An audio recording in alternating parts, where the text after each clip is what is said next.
Welcome back to the North American Apprentice Team League Grand Finals. After nearly 2 months and 7 teams, we've whittled it down from dozens of North American players to the very best teams. It's eXoN's Cham division. Yeah, they had to split them up into 2 groups. They had so many great players. Beating eXoN Nina division. And then Team AlphaX taking out Genesis Gaming in the semifinals. And in this best of 9, the rosters will be tested. The egos will be bruised. And we will determine who is the champion. Let me introduce the starting players for each team. You should recognize them. Strong contenders from both sides. In the top left for Team AlphaX, the American Protoss, making it to Code S, GSL Korea. One of the best in the world. It's Estrella for Team AlphaX. And for eXoN Cham, the Maru of Canada, recently quote-unquote retired, but recently, and also a former WCS champion. So not a pushover by any means coming out for Team eXoN. It's Masa.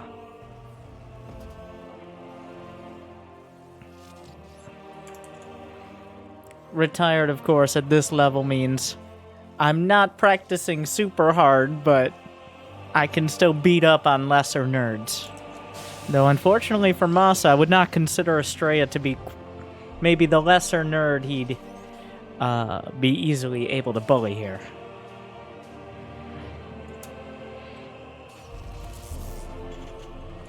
Looks like we're going to start off... Oh my god, the SCV.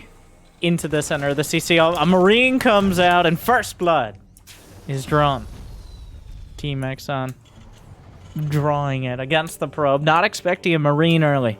It's going to be a gate expand with a Reaper wall. That Reaper wall invalidated by the fact Masa didn't even make a Reaper. Not that it's a huge deal usually. It's unlikely going to be punished. But Estrella, not going to get... Well, getting the information that's a Marine in the first place is not much. It's not much. But at least you don't have to worry about that Reaper coming across. You don't... Well, there was never going to be a shield battery in the mineral line. As when you're walling off the Reaper, it's irrelevant. Wow. Wow. Terrans have been, well, Terrans have always been greedy. Terrans have simultaneously wanted to be able to do aggression off of barely any sort of infrastructure, while also having the economy of both Zerg and Protoss combined. And here we have Masa he just slaps down a 3rd command center. The only tech being the barracks with the reactor. Oh, and the Adept might get caught by a handful of Marines. Great stutter step. But 3 Marines gonna have a tough time taking it out. Estrella not super quick on the draw, but the Adept is not the easiest target to take down. Just, what year is it? You can't just build 3 command centers. I mean, maybe you can. Estrella going for the more defensive blink. 2-gate blink into 3rd Nexus, very likely. So both players are going for the bare bones levels of defense, followed up by, well, to cover just a huge amount of economy. And almost irresponsible. Thank you, Antithy. But Jimmy, we're professionals, okay? We're professional caster. Like and subscribe. No, wait. I don't read that part. Professional caster first. Sellout streamer also first. I can multitask. I'm a Starcraft player. Here we are. Hallucinated Phoenix coming across. It looks like we're all going to be sitting down, building up for the first few minutes, as both players have kind of slowed down their unit production in order to get a higher economy. Yeah, and you tell that the actual scale very low there. 1 or 2 mules either way is going to make the difference. Estrella still building probes, has enough stalkers to put a little pressure on, but nothing more than that. Those stalkers shouldn't be a major concern to Masa, who's now building marauders. By the way, 3 racks before adding on more production.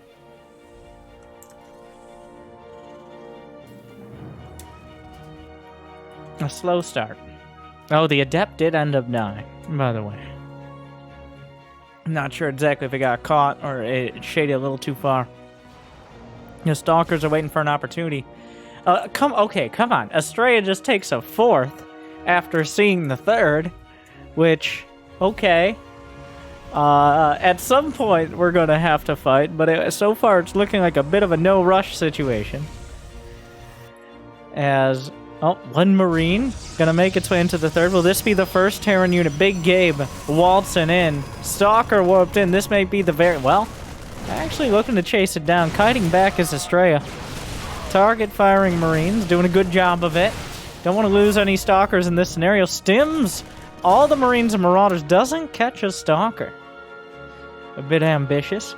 The medevacs are going to have some work to do and some chastising as well. Boys will be boys. They really thought they could get that Stalker. I'm not sure why, but... no charge upgrade yet. +1 on the way both sides. A little quicker for Masa. Medevacs means it's time to move out onto the field. Oh, 1 HP. A strong gust of wind could take down that Stalker. Observer looking to see where everything else is moving. 6 gateways being added on. Masa snipes the obs. Sees it easily. 1 Colossus, a bit more of a backstop. Just Stalkers might have spelled potential disaster for Estrella. Well, there's no shield battery at the 3rd, which is going to make this defense a little bit less likely. There's a drop working its way in. A few more Stalkers shaved off. Masa suddenly 20 supply up. There's not that much to defend on any front right now. The gateway is opening up. There's not that much splash damage.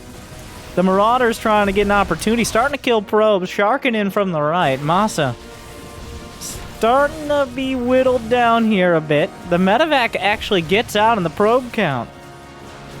I mean, Estrella still has 4 Nexi, so it's not a huge deal in this scenario. But Masa laying on the pressure. Estrella crumbling a little.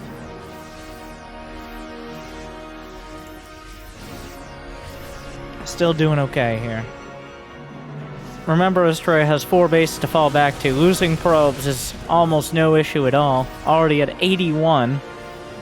Masa's kind of held off additional SCV production in order to maximize units. Is there an armory? No. No 2-2. +2 starts, though, for Estrella. Medevac's looking for another opportunity. Only 1 Colossus here. That's a fight that can potentially be taken. Masa looking to combine things, looking for weakness. The Observer doing a good job of spotting the positioning. Not just going to come up the ramp, not going to risk the force fields. A single Colossus. That's enough to go for things here. The Colossus, beautiful force fields. Estrella stands his ground. Super confident defense, but reinforcements have arrived. There are Widow Mines trying to bait into it, maybe looking for an Observer as well. Trying to see if the Widow Mines are vulnerable. That Observer just barely out of the scan. Wow, Estrella just did not flinch.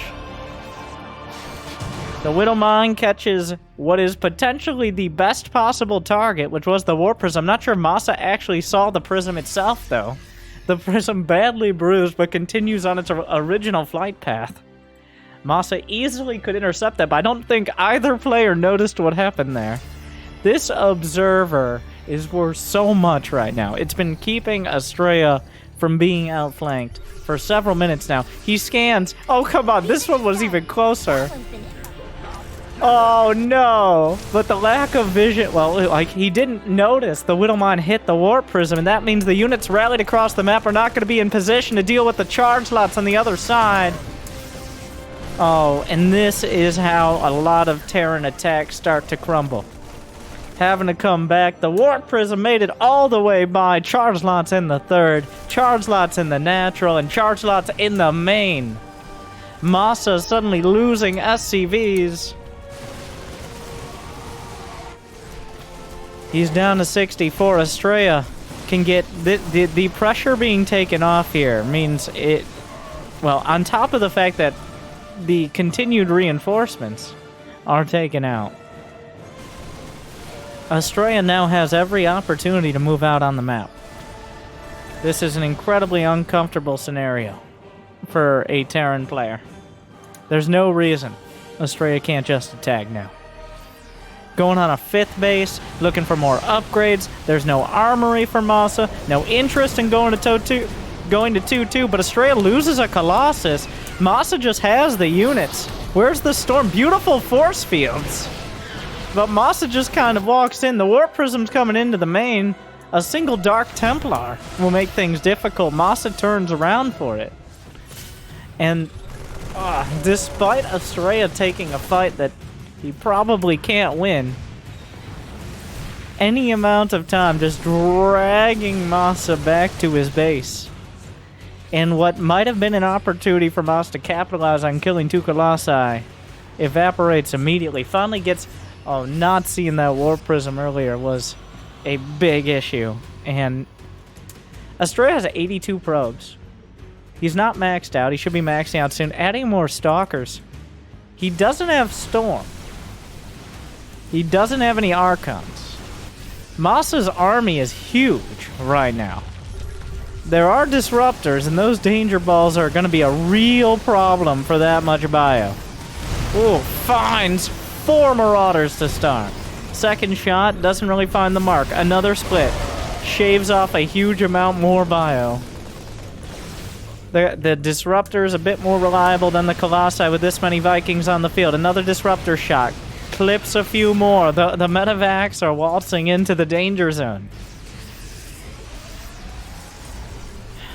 Massa stimming in. The Disruptors aren't here. Goes for a Robo. Finds it. The Disruptors just don't move as quick as the stim bio, though. They menacingly glide their way to wherever the armory is. Oh, Blink DTs onto the planetary. Massa, does he react in time? The SCVs! No! Losing the 4th base here. A huge deal, but the Disruptors are moving forward, trying to stim. Runs past, curves back, knocks him out of the game, and Estrella holds the line. It looked like Massa was knocking on the door a couple times, but Estrella confidently holds it. And game 1 goes to Team AlphaX.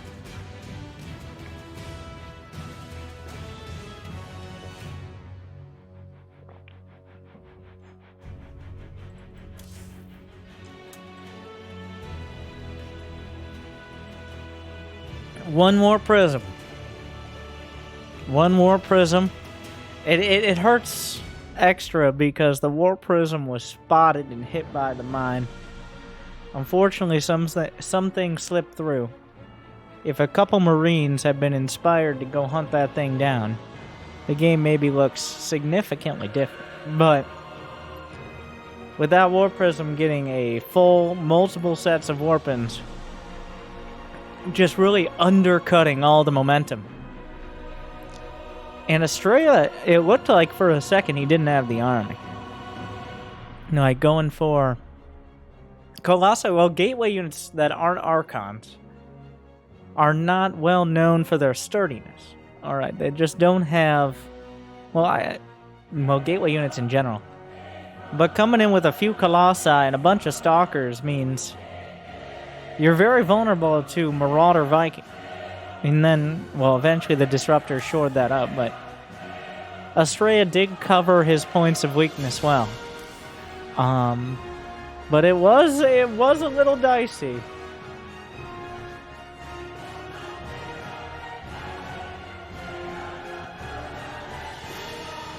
So that was a full-on macro match. We could, I believe, see those players again. I said I was going to break down the rules as we're waiting for game 2 to get loaded up. Were these the 2 top teams in the brackets as well? Did we have this prediction? Yes, eXoN, Cham, and AlphaX were by a pretty large margin. First and second. In the regular season, so not too particularly surprising to see him here.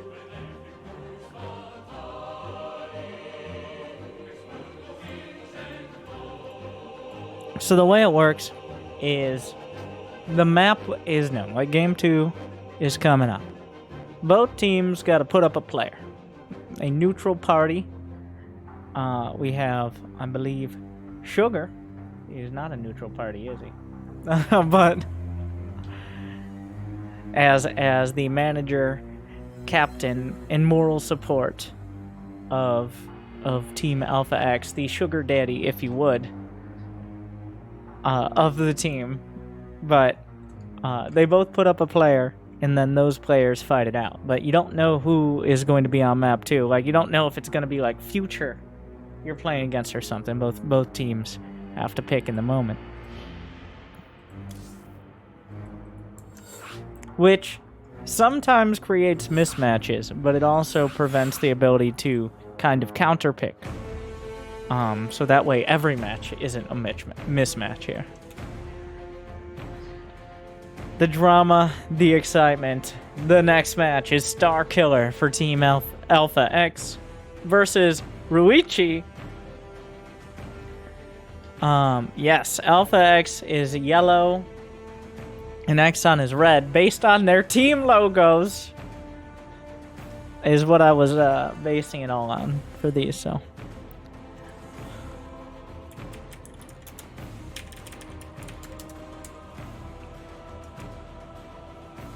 But we're on Jagannatha.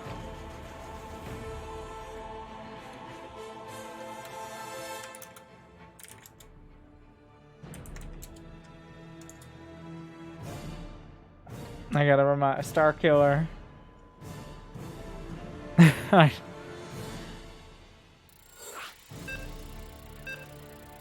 And it begins. Both these players, Grand Masters, both of them. I think like against either of the players in the first match, it'd be it'd be an underdog story. But here, I think pretty even.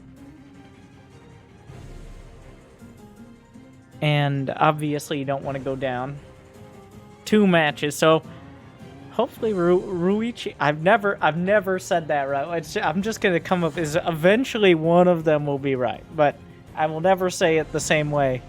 It's like whenever myself or Tasteosis say Zone or Zone or Zoun. How do you say it? Because like I just want to take a second and talk about that. Wait, isn't he on AlphaX now?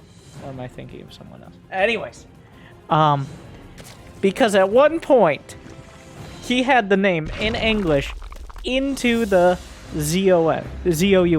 That was his name. So I'm like, into the zone? Are you making a pun? So that got me thinking his name was Zone, but that's not how you say it. So I got baited by his pun name. Anyways, what I'm trying to say is everybody needs to learn how to speak American. And also, with that said, I will introduce, in the bottom left, with a gas and a spawning pool, the man, the myth, the Starkiller. And in the top right, for eXoN Cham, the Protoss player, Ruichi.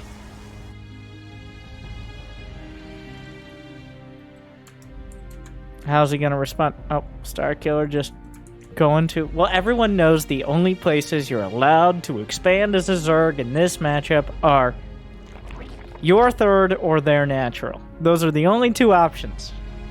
For many years now, it has been unlikely that you ever get to expand to your own natural. Because that's just how it is.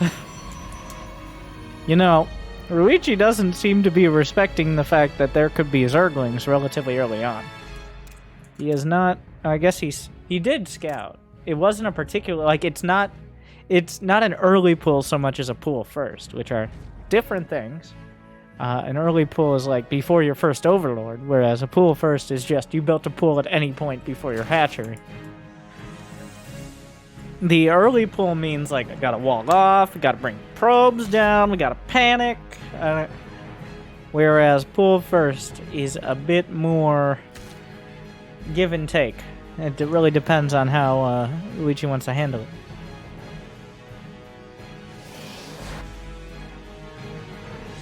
Jimmy, what's the score? There we go. Team AlphaX Rex up 1 off the efforts of Estrella.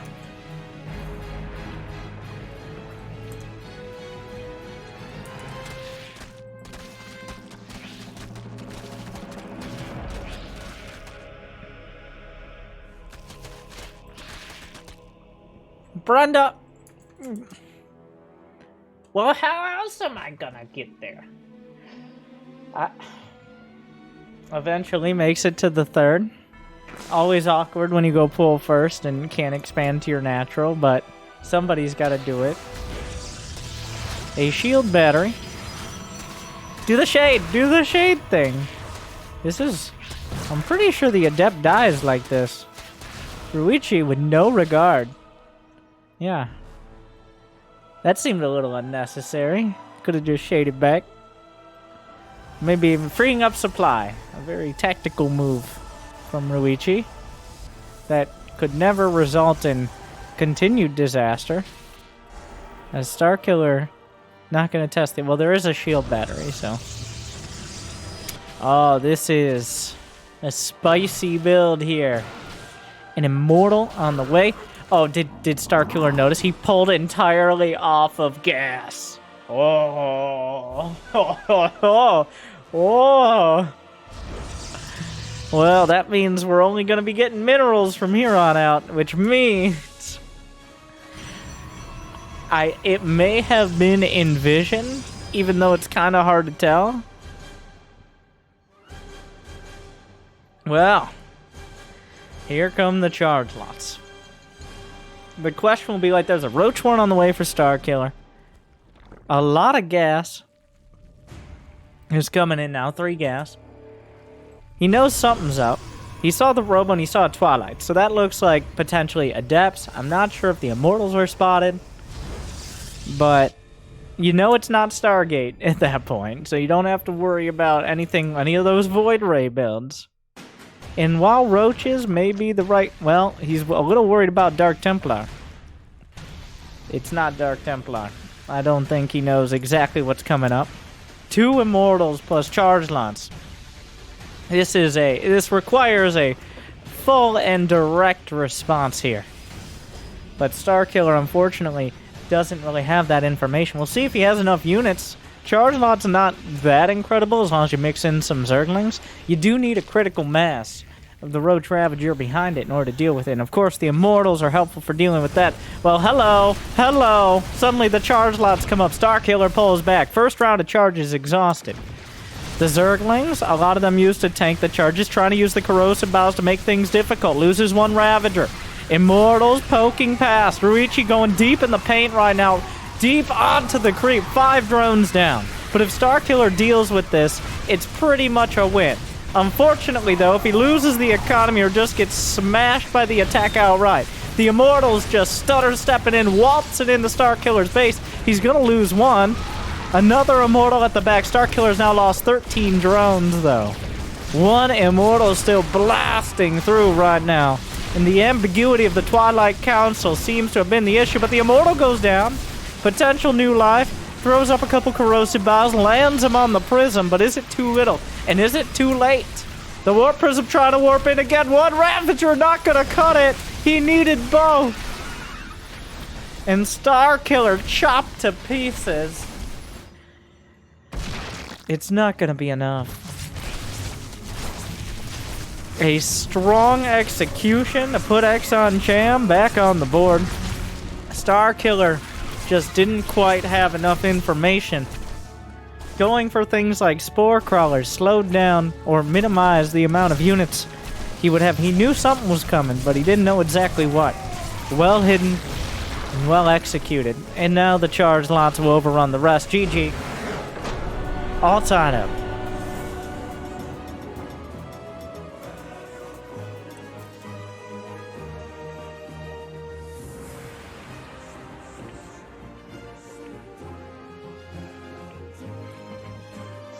Definitely can catch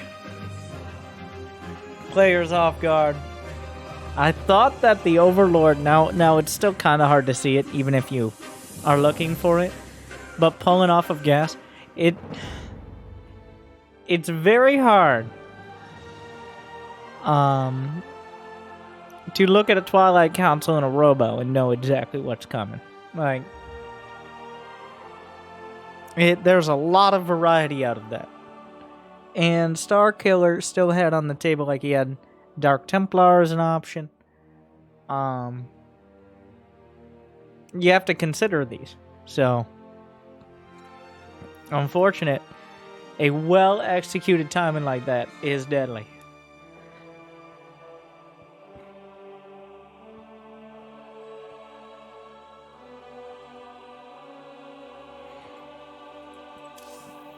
So we won't be seeing a clean sweep here, is another part of the summary. Wouldn't want to, of course.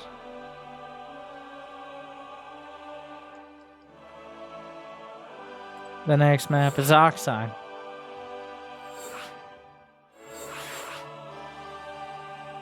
Full Heart versus Future. Now this is definitely a bit of a bit of a mismatch. Full Heart a Grandmaster Zerg, but Future a little higher up that ladder. So this does bode well for Team AlphaX. We'll see.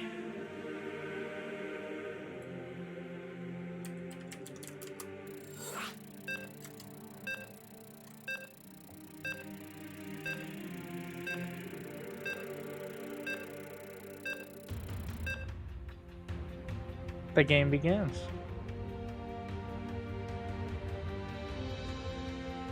But yeah, this is definitely an uphill battle for Full Heart here.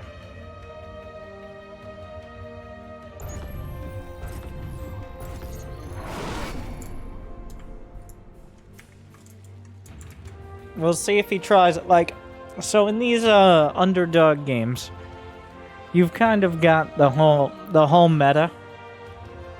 When both players know one player is at a significant advantage, you have the whole, are they going to cheese? Are they going to all-in? But because it's so obvious, they might expect it. What is your best bet? Whatever you're comfortable with. Usually, I think it's better to try, like Ruichi just did. I don't think that was necessarily because he felt outmatched, but a timing like that where even if you see some information, it's kind of unclear exactly what it's going to be. It's like if you build a Roach Warren as Zerg, it's a little harder to do with Zerg because you have your tech buildings, and if you see the tech building, you got a very good idea of what direction it's going. Like if you see a Roach Warren in the first 3 minutes, it's a bit of a giveaway.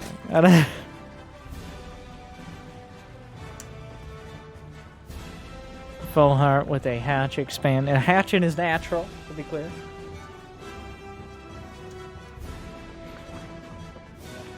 As is customary.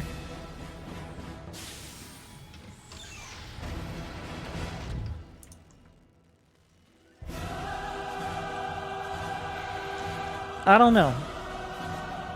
And TVZ is a tough matchup to, like, find a sneaky mid-game timing as a Zerg. You rarely see, especially nowadays, ever since Nidus was arguably nerfed, you rarely see, like, surprise, this is my mid-game time.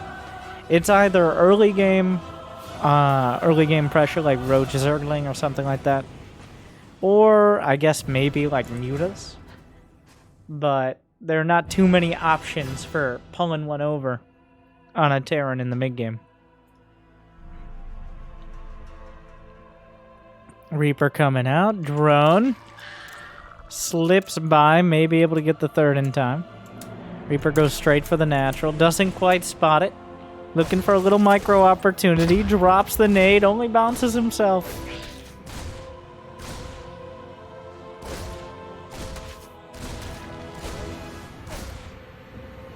The Queen comes out to protect the Zerglings. Third base. So things going well for Full Heart now. Future being cute with his Reaper. But he wasn't able to deny the third hatchery.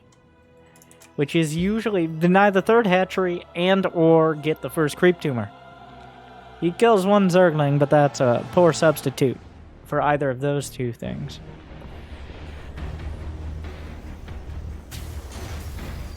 Factory complete. Overlord speed on the way. So Full Heart going the other direction here. Kind of like that. Where essentially you just play so nearly painfully standard. If they're playing a little defensive, then you actually get ahead. Oh, the Reaper grenade on point. Zergling speed, 2 seconds out, 2 seconds too late to punish.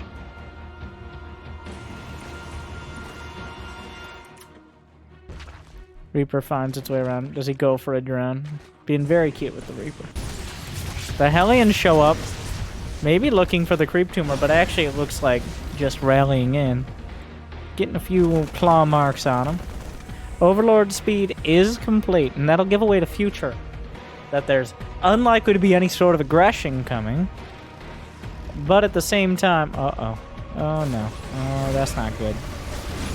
Uh-oh. Does he go? Does he go? Oh, he was tempted. Either he wanted to look like he was tempted it. I'm pretty sure he was tempted. Because there were no Zerglings and only one Queen on the screen, so like... Do I stay or do I go?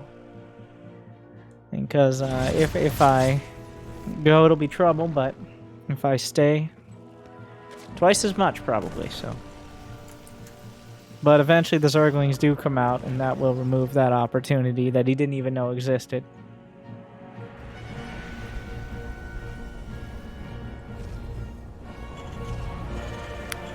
Two more racks. Third command center. Starport with Cloak researching. So Cloak, Banshee, and Hellions. The bread and buttered biscuit of Terrans for a decade now. It's phased in and out of being particularly popular. There is a Baneling. A couple Banelings to strongly discourage the Hellions from going any further. Spore Crawlers are done. A lot more Zerglings on the way. One Banshee's taken out, but the Banshee itself, did he finish Cloak? He did. There's no armory for Hellbats, no.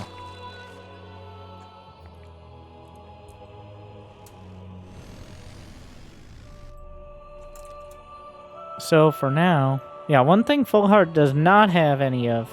Evolution Chain, well, he realizes as well. Unfortunately, Future has already started that 1-1. He's ahead 3 SCVs. There's enough well, there's not enough gas to go for anything but maybe Baneling speed for Full Heart. The Banshees are finding some damage. One gets sniped off. But the Hellions looking for an opportunity as well. Just diving in towards the third. There are no Zerglings here, which surprises Future. As he darts back out, just very wary of the situation and suspicious as to why there were no Zerglings. Preemptively walling off his third.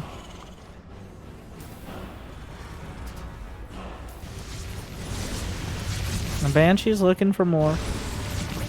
I heard a Banshee. I don't know where the Banshee's stuck in the Overseer, watching it very closely. Very. What do you think? Take me to your people.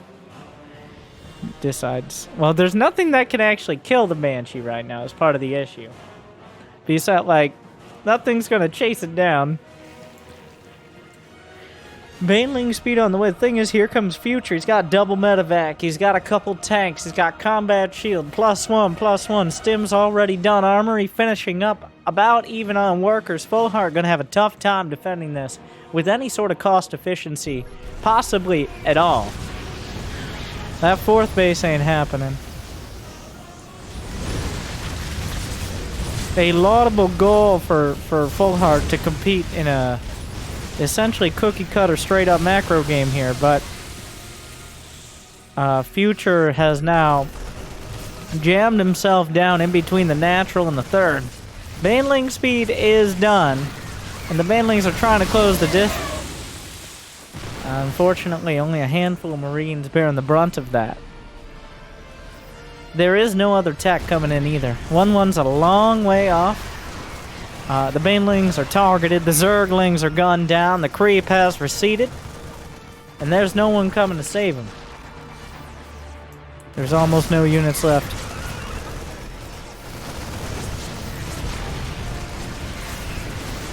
One tank gets taken out, but the reinforcements have arrived. And Full Heart will fall. Future takes it and puts Team AlphaX back in the lead.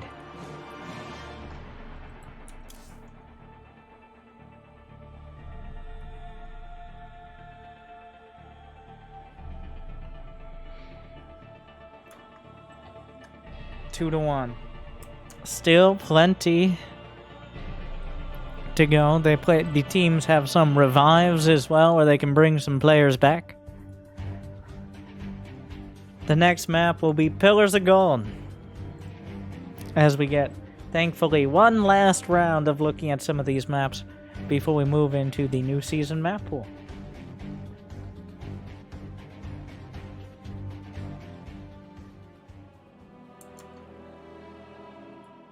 Did we get SC2? Jimmy! Where's my SC2 replay stats? Did it show up? I'm not. I might not be working with the new season. I'm not sure.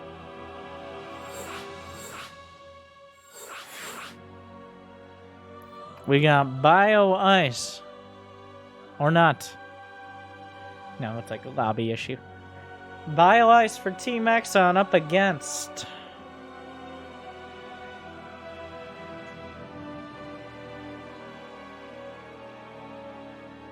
TBD.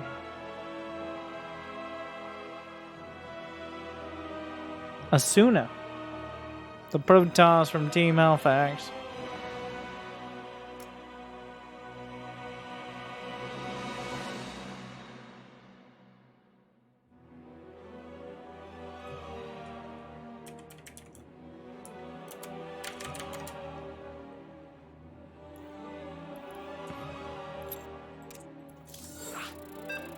And we began.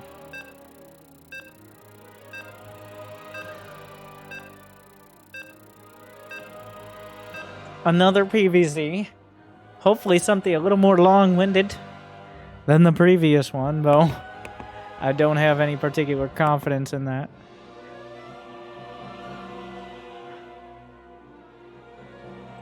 Pillars of Gold, a little bit more. This is the Drone Rush map. I'm just going to throw that out there. This is the Drone Rush map.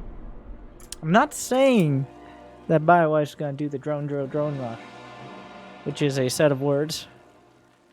But also, I'm not even sure why this map was the choice for this one. Well, I think it's partially any map with a secondary ramp.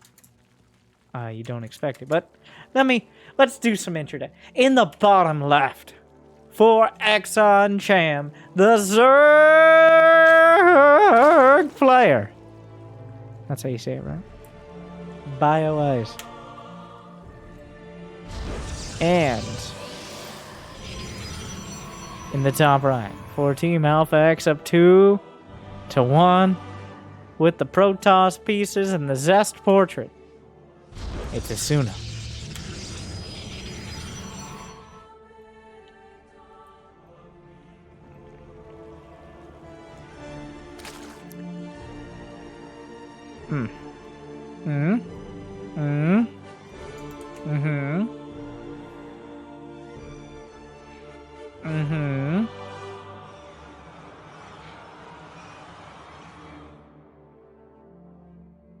Surprise, motherfucker.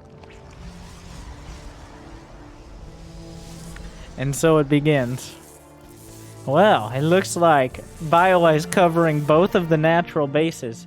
As we mentioned in the previous PvZ, as a Zerg, you either get to take your third or their natural. BioIce with a 3 hatch before pool. Not exactly how you'd usually think of it, but a bold move.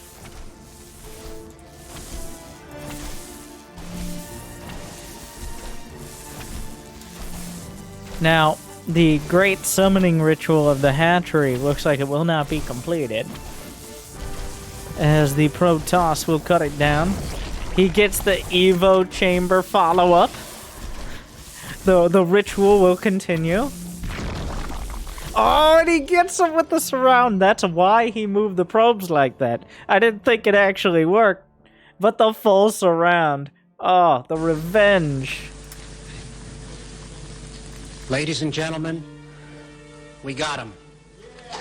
The offending drone is executed summarily. A strong move. Asuna has obviously dealt with that hatchery play before. But now we're in kind of a weird situation. Yeah, that's a Zealot and an Adept. There's nothing to defend the drone. There are no Zerglings. They're popping out now. Oh. Oh, what a save! What a save! This is, I'm not sure. Well, he just kind of loses the drone there. Great positioning on the Zealot. Looking for the surround. Gets the Adept, though. So far, BioIce, the micro here with these incredibly early game units, getting an Adept and a Zealot for only 1 drone is actually kind of incredible. That's about the best it was ever gonna get. BioIce gets away. He also, by the way, built another hatchery on his side of the map. The thing is, when you do build a hatchery and an Evo chamber, even if you cancel them, it slows down your economy. He's only at 24 drones. Because he had to build those Zerglings, because of course Asuna was going to have units, because he built a goddamn hatchery in his base. So now we're in that kind of a weird situation where Asuna has a relatively comfortable economy, whereas BioIce has to catch up somewhat. I mean, usually Protoss... melting through an Ovi. I will supply block for a short time. But usually Protoss has a couple more workers up until about 50 or so. Here, BioIce was actually able to outstrip him a bit. Not having that extra Nexus definitely slowed things down. So Asuna gonna make up for it. A surprisingly macro-oriented series across the board, starting from game 1 and ignoring game 2. But Asuna decides to make up for lost time by taking a quick third. Void Ray makes its way across. Another thing you do suffer when you go for that early hatchery, you're just not going to have as many queens, because you don't have as many hatcheries on your side of the map. And without as many queens, not going to be able to deal with Stargate units as easily. Hashtag Gauss Queens.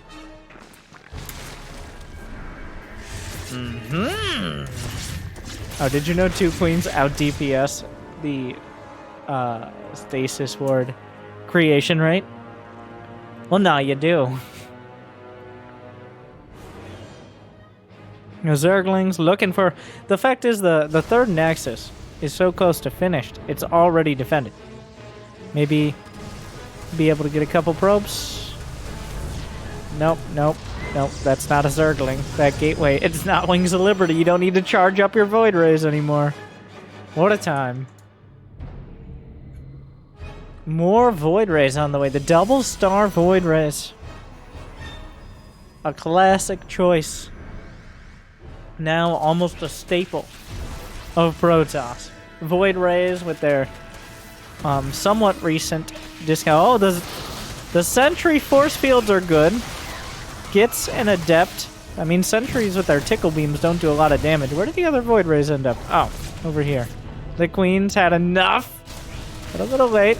The shield battery, he's going to have to overcharge. Does. Yeah, not too much gain there. Last minute. 16 Zerglings for 3 probes and yeah, it's not bad. It's not bad. BioIce is now at 70 drones, by the way. It has a Hydralisk Den, Infestation Pit, 3 queens at a time, roach speed. Asuna suffering a little on the worker count.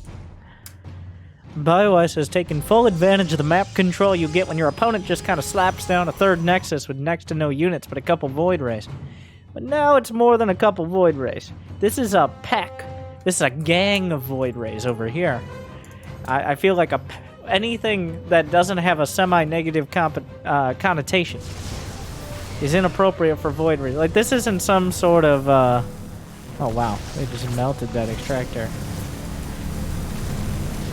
The queens, though, the prismatic alignment has to be cancelled because the royal court is convened. Brenda's knitting crew is together.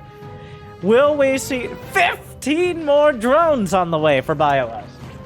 The creep to Brenda. Somebody needs to cover the creep. Not everyone can attack. Why not? We need to delegate. There must be delegating.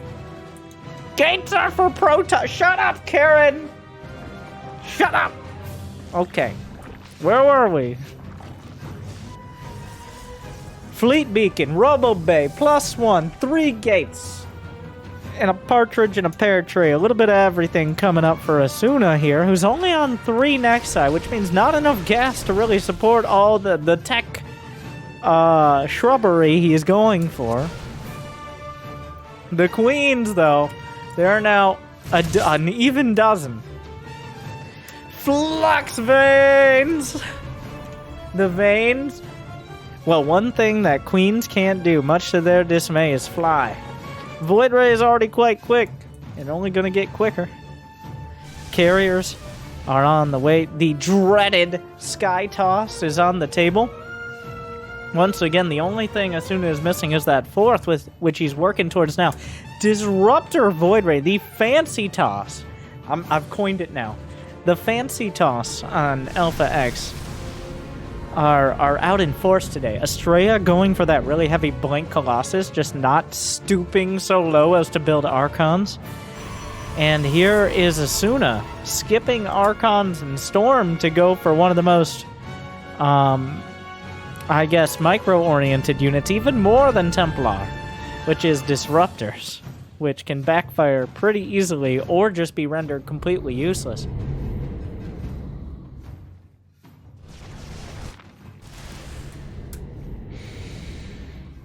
Darker upgrades on the way, but the carriers... Oh my god, those beautiful... Even using the golden age... Wow. I'm blinded. It's actually so bright. I know... Ugh. God. The glorious Protoss skins. And my eyes are not going together well. By the way, we have it on player skins. So these are the skins that play well. Oh, the equip! Oh, the transfuses aren't enough! They'll get 1 Void Ray, but that pales in comparison to the hatchery. The queens moving out. One unlucky lurker. Here come the Hydras, though. Where are the Raptors? Stasis Ward catches some Zerglings. The Raptors are spotted. Just 2 of them. Is that enough to turn this whole army around? This might be the best case scenario to get some damage done for BioIce, at least in the near future. I think he underestimated the commitment to Sky Toss, which is a dangerous thing to do. It looks like he expected the ground army to be showing up, but here instead are a couple carriers. Not that many, though. He curves the Disruptor, goes for the Zerglings. The Disruptor's not really finding the mark. Parasitic Bomb, definitely a strong choice here. Goes, hits the Void Rays with it, whips a couple out. Here come the carriers. Disruptors looking for the triple kill and find some Hydras for extra flavor. The Hydras, yeah, I thought they were missing something. They don't have range. They don't have the Hydra range upgrade, and suddenly BioIce goes from maxed out, plummeting 70 supply in that battle.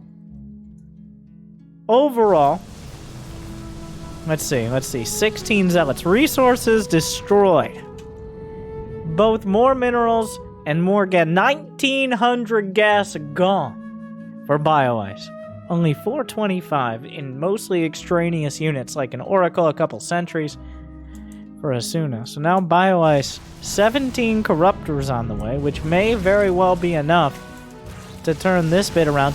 Now here's the downside of going disruptors instead of storm. The Queen's gonna have to hold the line. The Ruptor Ball's coming out. The Queen's eating the brunt of it. 3 shots come out. The Hydra's doing their best, trying to deal with this. Another disruptor shot. The Queens can tank it. Almost no other ground units can.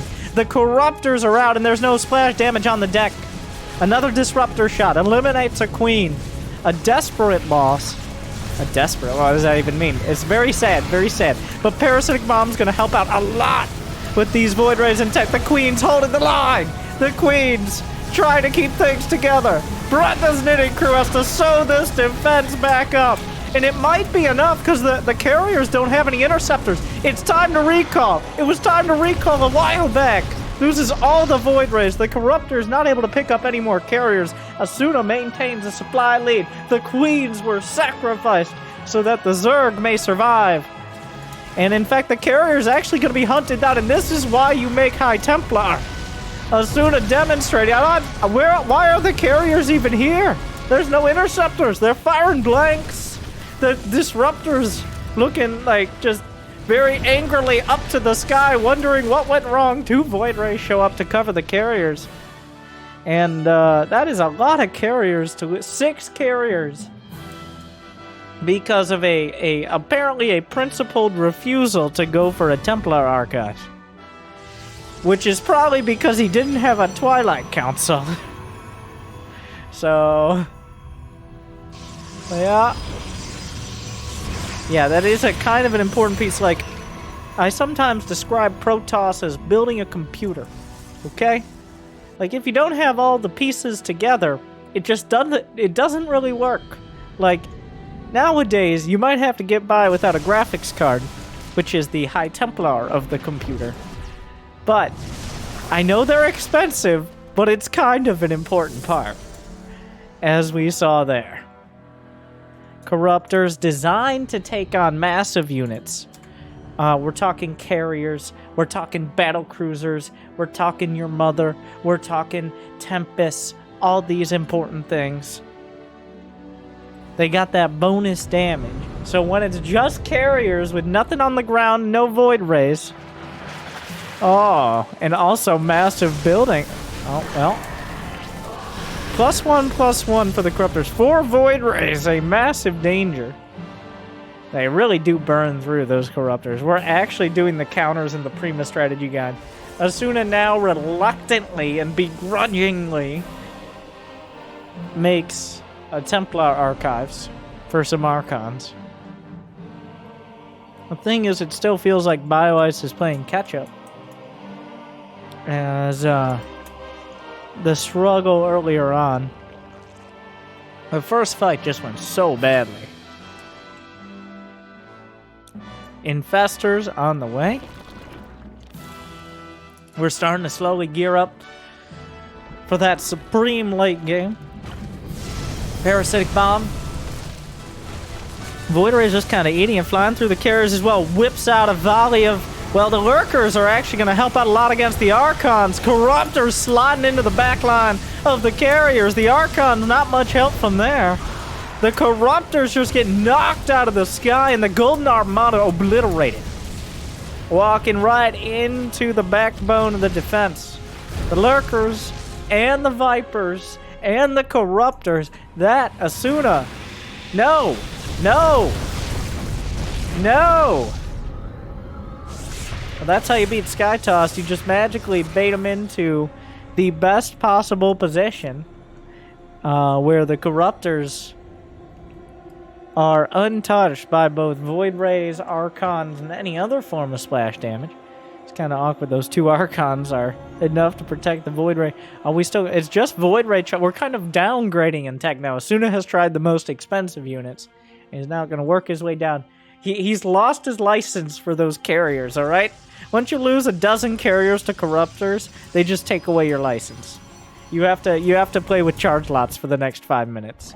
Because you really don't deserve the carriers, to be honest.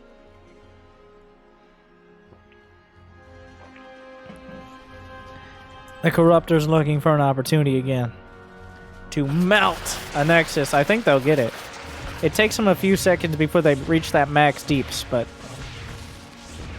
wow. Here come the charge slots, but the lurkers with their hive tech. The only issue here potentially is that Hydra range is still not done, though Hydra's not a super important part of this composition. Well, Lurker's not a great counter. Yeah, the more he relies on Hydras for a ground army, the more it's going to become an issue not having that range upgrade. Void Rays. Prismatically aligned. BioIce looking for an opportunity to snipe. Despite how well BioIce has done in these fights, it's still kind of difficult. Oh, no, the carrier's like, put me back at the Stargate! Put me back! No! Ah! Uh-oh. You're the Voiders. They don't have prismatic alignment, though, creating a very awkward scenario. Going for the fleet beacon. Okay, gets the fleet beacon.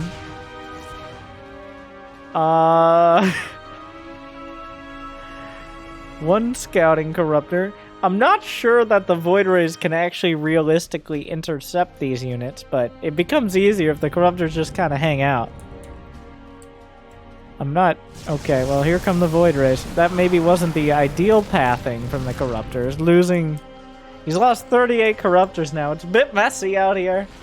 Both players starting to bank up some money. The corruptors, I don't think they're still pretty far off having enough. A parasitic bomb. Where's the ground armies? Here come the lurkers, scrambling up into the fray. Storm is finally done. Oh, but then the lurkers just kind of run past and shred the High Templar. They panic, jump into an Archon. But that Archon isn't long for this world, and here comes BioIce again. Asuna finding himself caught off guard. Parasitic Bomb gonna help out against the Void Ray. Gets pushed back up against the defenses. Another fleet beacon, but BioIce finally seems to have everything together. He's got the lurkers, he's got the air superiority, he's even got some infestors in the back, though the lurkers do get a little ahead of themselves, and now there's photon overcharge involved.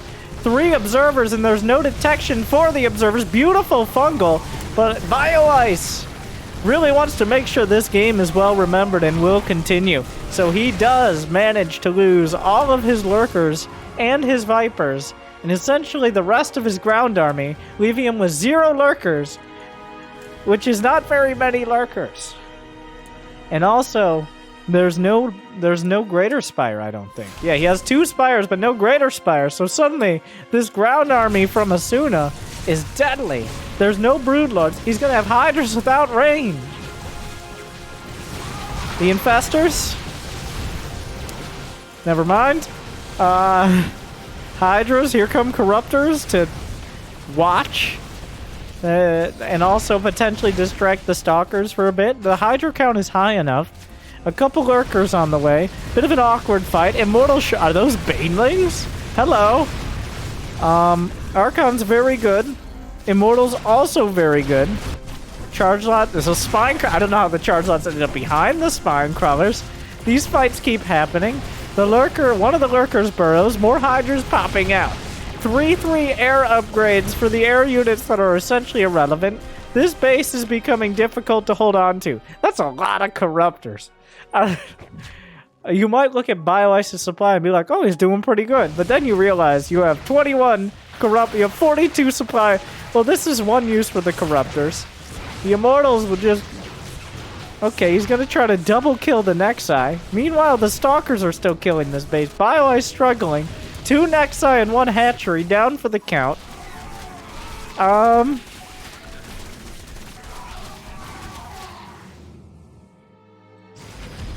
Okay, well, the observers all died because there's almost no anti-air.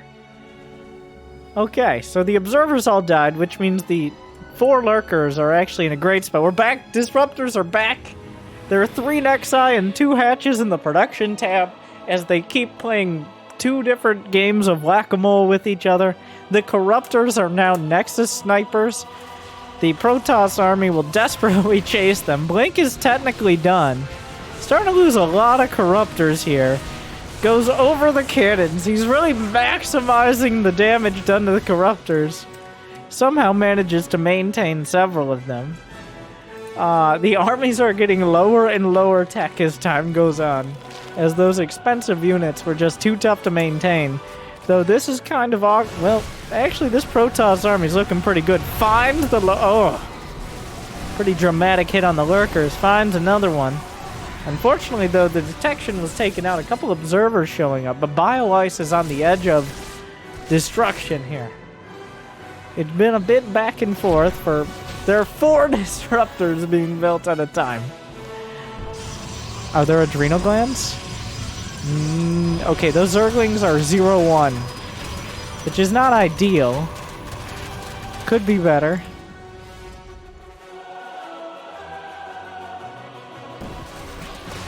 Yeah, unfortunately that means they're not going to be taking this down. Asuna's going to have to put a lot of effort into throwing this army away, though. With that many Disruptors, Immortals, and Archons, it actually just becomes a difficult endeavor to lose this. Well, without detection and into Lurkers might be the opportunity.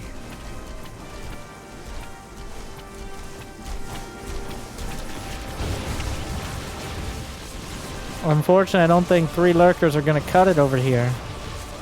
The supply is dipping dramatically. Disruptors. The Spore Crawler body blocks out for some Disruptor shots. The Spore Crawlers are forcing the Disruptor shots to take a longer path and keep the Lurkers alive a little longer, but there are observers in the backline. And BioIce is starting to run out of units. It wasn't the Sky Toss that did it. It was the ground army. As a bit of a mismatch. Unfortunately, Hydra range. Not that I think it would have made a difference. Maybe earlier on. A lot of the upgrades not coming through in time. And I don't know if killing this Nexus for the 6th time is going to really turn the tides of this game. But here we are. Okay, a few... How many disruptors? He's got 6 disruptors. He was building 4 at a time.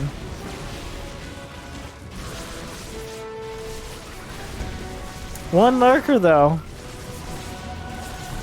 Oh, the Archon it's all over. There's just too many units. Asuna will take it, putting AlphaX up 3-1. Bit of a mess. But Protoss comes out on top once again.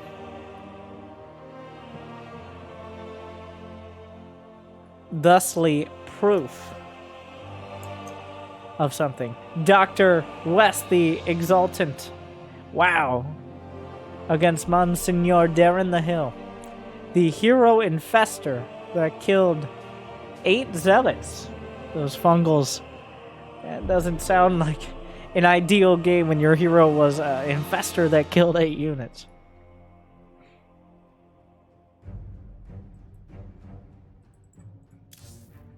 But yeah, that was, there was a lot going on there. It almost felt like there were 2 different games being played at several points, where they just kind of decided to ignore each other. But eventually they all came back together. We're going to Romanticide. Our next match will be Cham versus Trigger.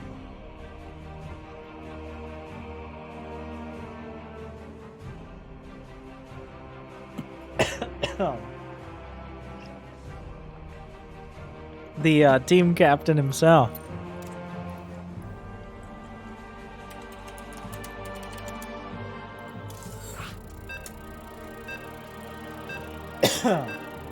Another Protoss from Team AlphaX.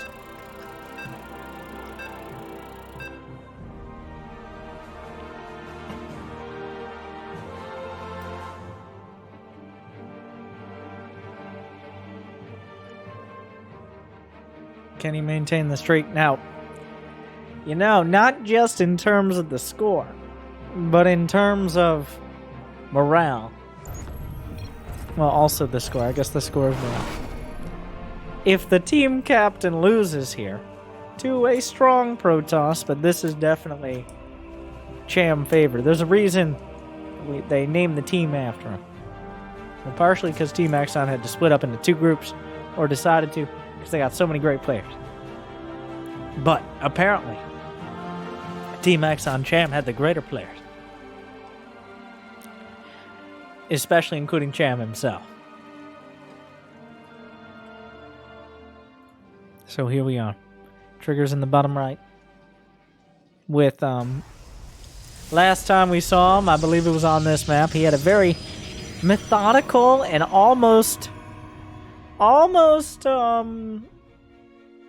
disrespectfully patient Protoss play. If you remember the semifinals, where he took his sweet time killing his opponent. We'll see if Cham ends up in that scenario or gives him that opportunity.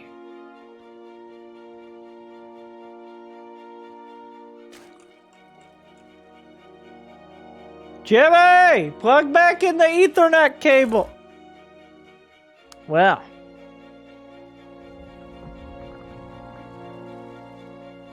Next time... Cham just taking a breather.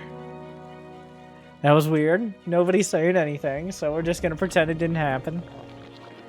And hopefully, a one-off there.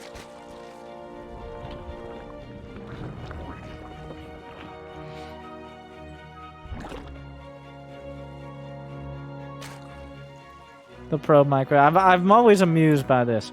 So what's the best case scenario with the probe micro? So what happens is each mineral patch has a very dumb brain.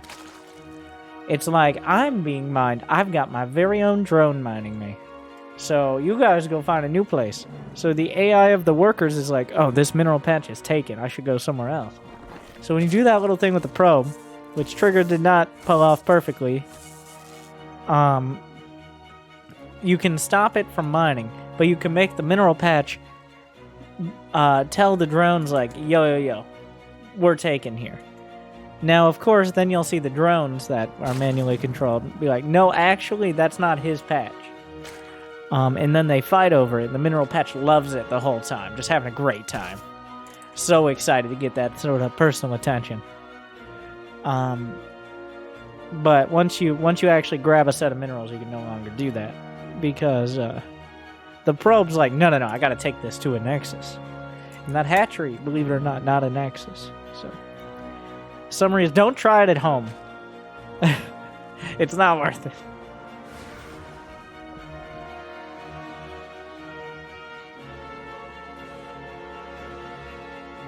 If Terrans were smart, it's a rare opportunity I get to say, like in the Twitch chat we say, if Terrans were smart, they'd build supply depots out of minerals. Well, have I got great news for you, my friend. And for the Terran intelligences in general. Not sure exactly what was meant by that, but believe it or not, the Terrans have managed mineral to depot technology for several years now. In fact, it's one of the core basic parts of Starcraft 2 and Starcraft in general. And not even Star. I built my depots like on the bones of the Marines. Yeah, the mineral patch should just become the depot somehow magically. Okay, we're off topic here. You know what's a more important topic? How Trigger's probably going to sit in his base building Void Rays for a while. If supply depots are made of minerals, why did they break? Because once you put the minerals, you take the minerals and their crystalline structure, which is a natural structure that is not able to be replicated by any of the factions because it's far beyond their technology. Once you put it into a different structure, it loses a lot of that structural integrity. So therefore, the creations of the Protoss, Zerg, and the Terrans are but a less advanced and weaker iteration of the minerals themselves. But the structure is easily able to be rearranged into those ways. So what I'm trying to say is that minerals are the true rulers of the galaxy. And, read a book. So. Oh my god, Trigger. Oh, he's whipping it out. Now, inspired by Ruichi of Team eXoN. Now this is a little bit more spicy here. All right, this has a little bit more, if you would, zest. He got a Stargate for a Void Ray. He got that Void Ray out. He denied the Overlords. He got 2 Void Rays. And then, a bunch of charge slots. Not mining any gas at all. Uh-oh. Cham is going for a 4th. He's building more drones. He's already got 64. He does not have a roach warren. Trigger knows he's pretty potentially outmatched by Cham. I think Cham is starting to smell the cheese here. And is it too late is the question. With charge on the way, 9 gateways completed. A huge warping coming up the Hydra. The Queens have a lot of heavy lifting to do here once again. Looking for a wall. It's too late. The drones blocked by each other. The charge lots. 1 spore crawler to the front. Transfuses. Oh, that is a lot of charge lots right there. That is a lot of charge. The Void Rays. Oh, no. The team captain is besieged. The charge. Oh, wow. A beautiful wall there, actually. But the Queens just don't have the deeps. Cham being cut down. The drones suffering the brunt of things. There's just not nearly enough units. Cham sat back. He built up and Trigger was ready to pull himself. And suddenly, the advanced charge lot all in these best of ones. Team AlphaX is up 4-1.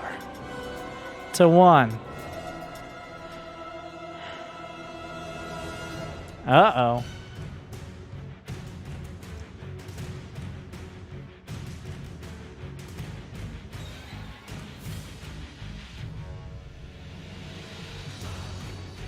This is not good.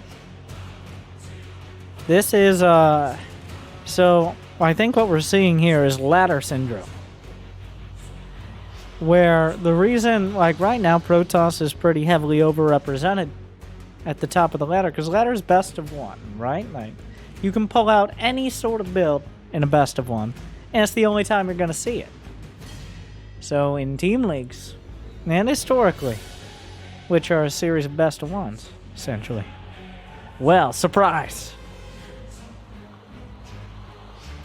It's my charge lock card.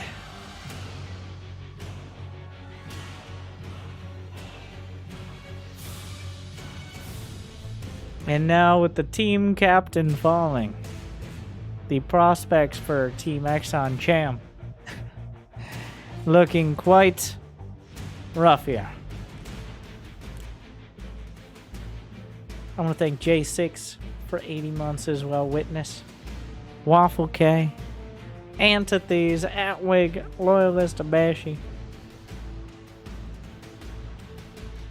Thank you guys. As we experience this together.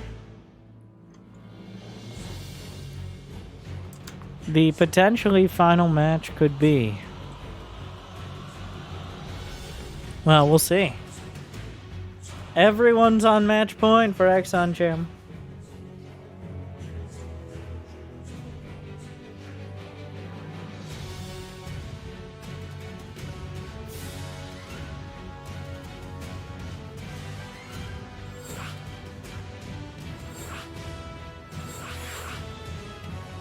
And to save the day, the revive used on Masa.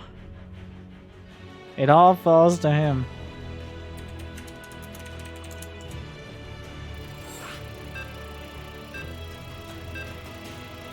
Up against Vindicta for Team AlphaX. Terran versus Terran. Not a single Protoss in sight, so it's impossible to tell who's going to win.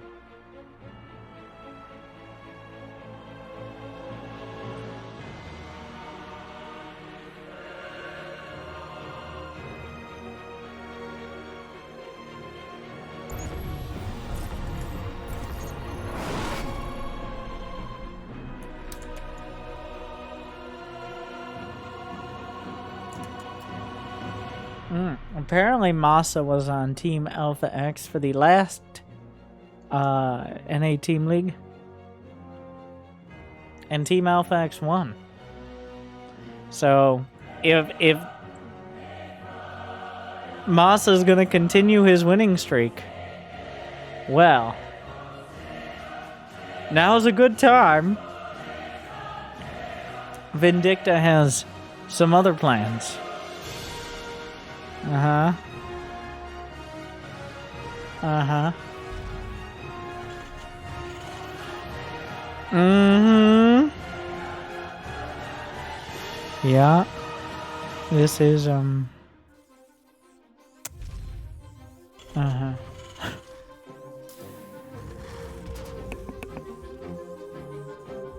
This is a strategy you can do.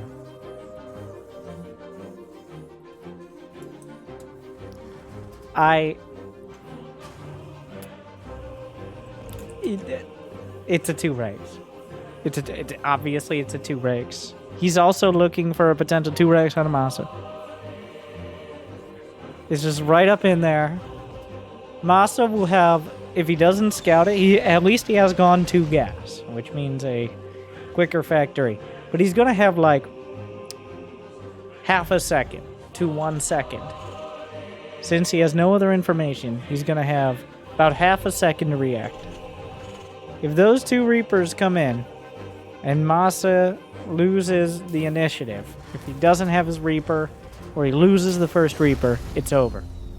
It's all over. The whole team league is over.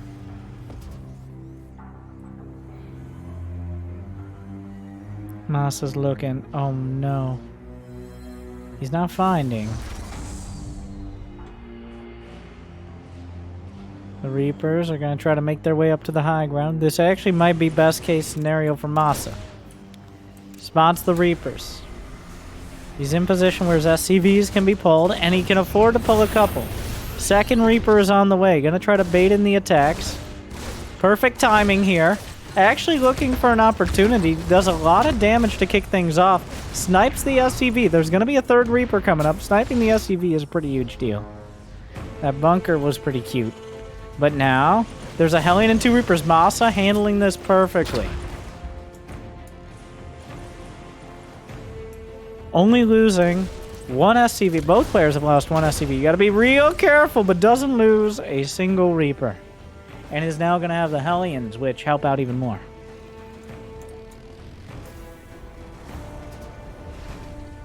Yeah. So Masa, near perfect. Actually, essentially perfect on the defense. And oh, I had to say it, didn't I? The barracks will take a seat. Jumped a little too far. Trying to defend. Oh, but actually a little bit of an awkward scenario. Losing another Reaper. You gotta be real careful. Loses his... Masa's starting to bleed out a little. Vindicta getting a bit of damage done. Killing 2 Reapers. And getting a depot, which actually supply boxed Masa for a bit. So Vindicta just now started his 2nd command center. We're going to have a slow burn on the economy here. A medevac coming out. Severely reduced in its effectiveness, losing those 2 Reapers, but the Reapers will find their way out. A Cyclone is on the way. A bare bones defense, but a defense. Oh no. Oh, the barracks actually gonna build a reactor here. Oh no. But this is a perfect move. Here come... Oh. Masa has nothing to defend. He defended the first wave. But that gave him too much confidence. And suddenly so much damage. There's a Cyclone. A Cyclone can eventually whittle this down. Masa needs to do so much damage while defending with only SCVs. Both sides are going to take terrible, terrible damage. But I have a suspicion that Masa's going to take the brunt of it. Well, it really depends if he can hold on to a Cyclone. Doing a lot of damage on the other side. Down goes the medevac. Microing into the command center. But Masa finding a lot of kills with the Hellions. The Reapers. Oh, both sides just beating each other in the face. As often happens in TVT, and actually Masa turns it around. He handled it well enough. He targeted the SCVs, and he comes out ahead. Vindicta knocked back to 13 SCVs. So despite the very, very awkward timing, Masa actually makes the best of it. And he puts himself up. He has the expansion quicker. He has what should be enough units to defend. Oh, the Cyclone locks the battle. Oh, wait, but Vindicta wins the Cyclone, the Clone Wars. Very dangerous. A third Cyclone, eating the lock-ons.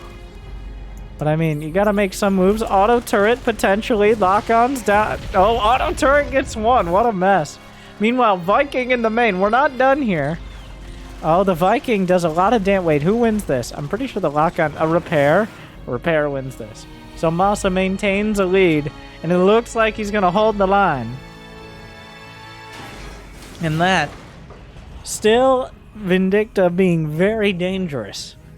But Masa, on the edge of disaster, holds it together and is now moving into a winning position.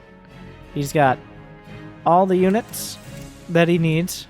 Oh, this is a little dicey here.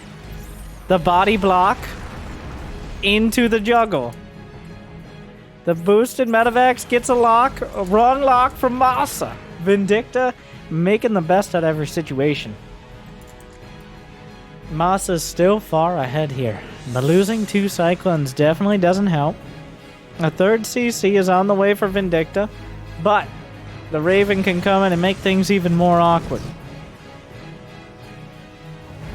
A single Banshee, but the Raven has dragged the Cyclones back. The Banshee essentially uncontested. A Raven comes back, gets another auto turret. Vindicta just doesn't have the units to spare. He just... Good micro, great micro. A scan. There's a Banshee doesn't even have cloak. The Cyclones for Masa now have Magfield Accelerator. Double damage against armor. With the lock-on.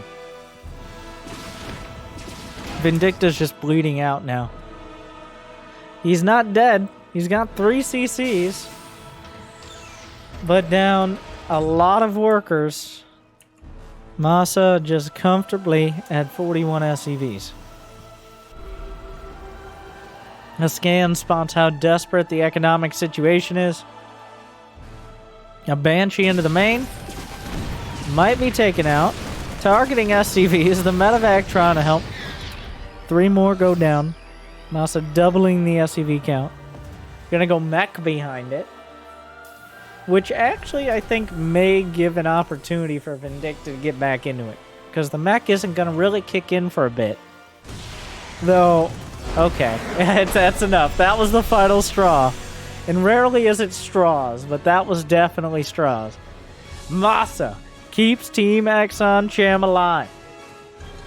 Just at one auto turret too many, and it's just getting too much. Masa with an immaculate defense, better than the best you could ask for, against Vindicta's. Despite not scouting it at all, he handled it almost perfectly. And was able to turn it all around from there. So it's not over yet. And Vindicta, one of the strongest players on Team AlphaX. So there's opportunity.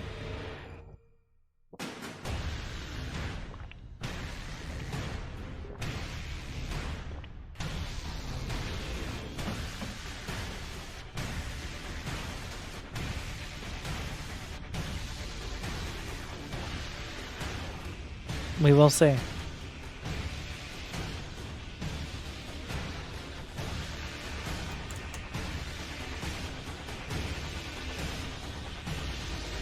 Let's bring up the standings, not the standings. Go to the rosters. Who haven't we seen? Response. I mean, there can be more revives out of Team eXoN Cham. Still a pretty deep roster for AlphaX. 6 games. Okay, if you take 4 and you add 2, 6 games. So going into Game 7. And a map.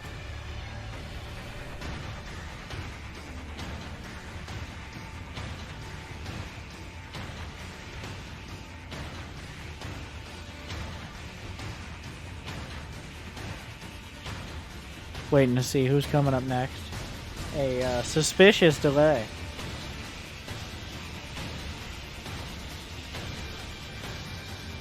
Both teams have to think hard on their next choice. Yeah, eXoN Cham. The players on eXoN Nino who weren't able to make it because eXoN Cham knocked them out, including Nina and Special.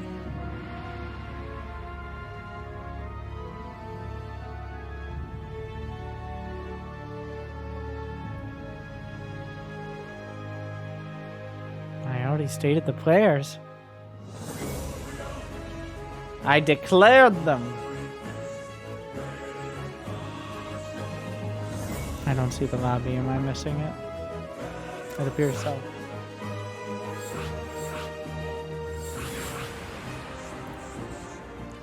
BioIce revived. So, I believe Cham cannot be revived because not every team had some top... Because he did too well in ESL Pro Tour. You know who can be revived, though? So I think that eliminates Estrella and Cham. It's not just arbitrary. I believe the cutoff was top 6. Vindicta back again.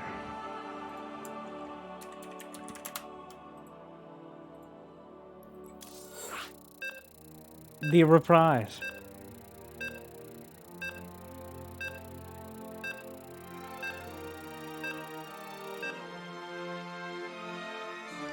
BioIce having a roller coaster of a game earlier against Asuna. Wait. Yes. That was the one. There are already a lot of players. We're going into everyone's favorite map, Submarine.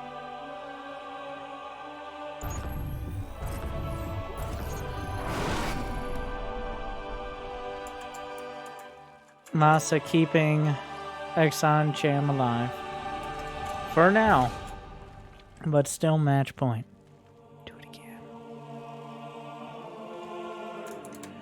Is Vindicta is not again going to send out those SCVs.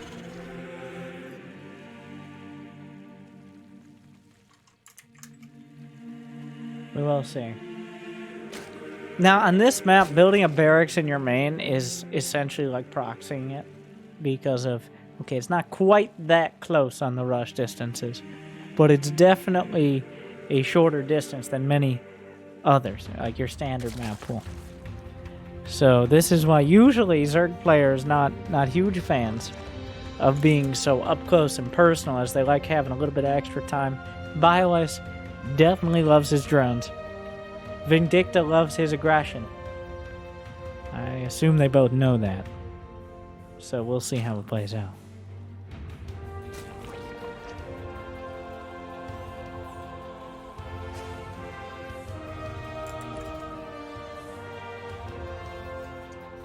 Nothing untoward yet.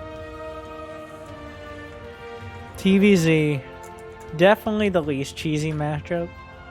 It seems to be less and less like proxy racks, roach timings. They're almost... they're in the severe minority now. It's like less than a quarter of games have any sort of really early aggression. Which does kind of stand out. Like both Protoss versus Zerg and Terran versus Protoss still pretty heavy in the early game column. But right now, TVZ is a whole lot of 3cc, 60 drones. Will Vindicta go for the 3cc here? It remains to be seen.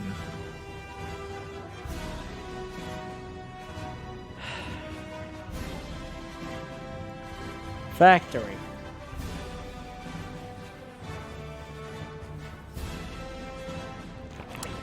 That is all. You may leave now. I just wanted to update you on what building that is.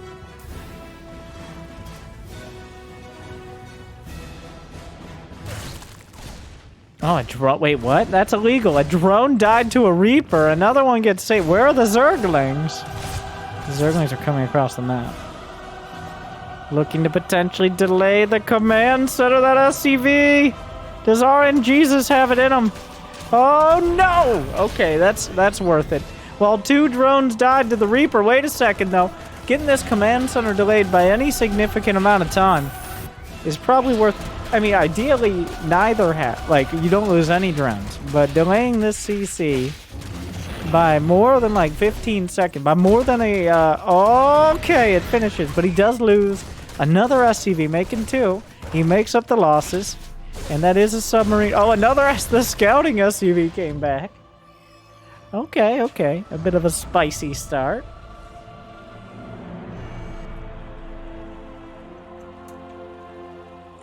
Six Zerglings on the way. I'm interested to see what he does with them. That might just be the anti-Hellion Zerglings. Zergling speed is done. Sending out those links. Maybe looking for a bit of an advanced version of his previous move. Sneaking out around. The Hellions are out on the map. The Overlord on the Pervert Pillar. Watching very closely for any activities at the natural bioways. Building a few more Zerglings. The Hellions are coming in. Gonna get boxed out by the Queens. Still waiting for an opportunity. BioIce has noticed that no more Hellions have come across the map. I think he's waiting for it. The Hellions a little suspicious as to any activities that BioIce... He's already shown an interest in counterattacking with those Lings. Overlord comes in. By the way, it was 3 command centers, as is customary. The Overlord gonna spot Banshee Cloak on the way as well. BioWise built a lot of Zerglings early, which is gonna slow down his economy somewhat. There go the Hellions, though. Alright, with the Hellions moving out, the Banshee will stay at home potentially to defend. And BioWise doesn't have that much economy here. Can't really afford to be building a ton of Spore Crawlers when he doesn't need to. The Queens caught at the 3rd. That's not really enough Zerglings to kill the Hellions. It's a little bit of a fuzzy amount. No, but that's definitely not how you do it. But the Zerglings get into the main. A lot of them burnt on both sides. They may be able to kill 1, 2 SCVs.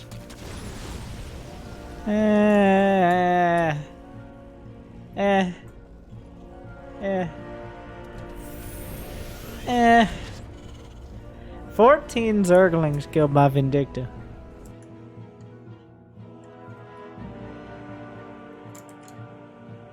Another few trying to come in, but these Zergling counterattacks.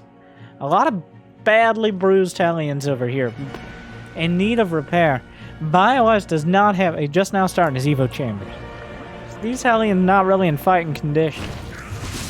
Meanwhile, the Cloak Banshees coming in. The Queens! Unfortunately, the Cloak catching 1. Queen assassinated. Zergling's gonna have to deal with these Hellions. Just in time, they jump forward. A couple of the Hellions gonna go down. Going into the main. Not too many are that bruised here, and Team eXoN could end with just these Hellions. A lot of damage being done, and remember, BioEyes didn't go for a huge economy. All of that is taken down, but the amount of drones is too damn high. And by that I mean he's back up at 50. 16 drones going down to Hellions that were almost past their expiration date. That is a lot of damage. The problem here isn't so much the actual count of drones, but the fact he has to rebuild any and use that larva. The creep spread is mediocre. The upgrades are slower. The lair tech is essentially just Baneling speed right now. It is just Baneling speed. There's nothing else. And I guess Overseers. Vindicta, on the other hand, sitting back. He's got 3 racks, slapping down 2 more. Adding an armory to make sure he's got +2 on time. Vindicta has firmly grasped control of this game. And I don't see him letting go anytime soon. So BioIce, I think, gonna look to smash the first push and then work from there. And that first push is moving out very soon with 2 medevacs finishing. +1/+1 combat shield stims already done. So here comes Vindicta. Looking to bring it home. Nice circling counterattack. Gonna find an opportunity. Almost no units here. The no HP Banshee still enough to do some damage. These are the type of moves. He still hasn't killed any SCVs yet. Banelings with speed and any sort of distraction home. Okay, this is becoming something. The Zergling's gonna move around, but the 4th hatchery, here come the Banelings. The creep. The Banelings struggling to get through the tanks, tanking quite well. The Banelings trying to oh no, he didn't kill the tank. That's a disaster. That tank gonna stop even more units from coming forward. BioIce making some cute moves on the other side, but Vindicta stepping securely towards a victory. Hydras are done. Banelings close the distance. Shut down, but that one tank that really should never be alive. 21 kills and counting. Reinforcements are on the way. +2 begins. The Hydras. No upgrades, just now starting speed. +2 Carapace for BioIce as he scrounges for whatever upgrades he can get. The tank will be taken out, but not before targeting the Banelings. The last Banelings, by the way, that BioIce has. Unupgraded Hydras versus 1/1 Marines, but the count is high enough. Where is the Overseer? The Banshee adding a lot of damage. The Marines stimming and winning. The supply plummets. And with 4-2 on the board, the Baneling nest going down. The Hydra's doing their very best. Is their best good enough? Baneling zoning out some more. Actually getting the tank. BioIce very thinly holding on. But at some point, the reinforcements may be too much. With no Banelings to zone out, the Hydra's gunned down, and Team AlphaX are your victors of the North American Apprentice Team League. Vindicta redeems himself in the last match, brings it all the way home for a 5-2 victory. It wasn't a clean sweep, but neither was it particularly close, as Team AlphaX are your champions, drawn on that pretty deep roster of top-tier players. And Team eXoN, I mean, I appreciate their sportsmanship of splitting up the team into 2 groups, making sure more people get a chance to play. But when it comes to winning, maybe hamstrung them just a bit. But thank you to Team AlphaX and Team eXoN and all the other teams, including, of course, the NA Clowns, the teamless members banding together in a sort of organized group of like-minded players, if only there was a name for that. A posse, I believe it is, with clowns, but mostly thank you to the NA Clowns, yeah. But thank you to Dricket and Sugar and the administrators and everybody putting up with me being annoyed at how long the lobbies are taking despite doing it live. And thank you to you for watching, the people. I hope you enjoyed my casting and coverage and everything in between. And if you're watching on YouTube, like and subscribe and ring all of the bells and check out these incredible videos and the rest of the season, most of which is up there. And thank you. Why am I missing anything?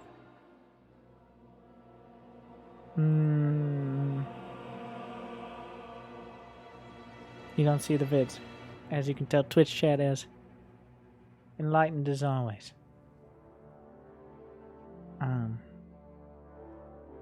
But yeah. Thank you for watching. Good luck. Have fun. Stay Stay tuned.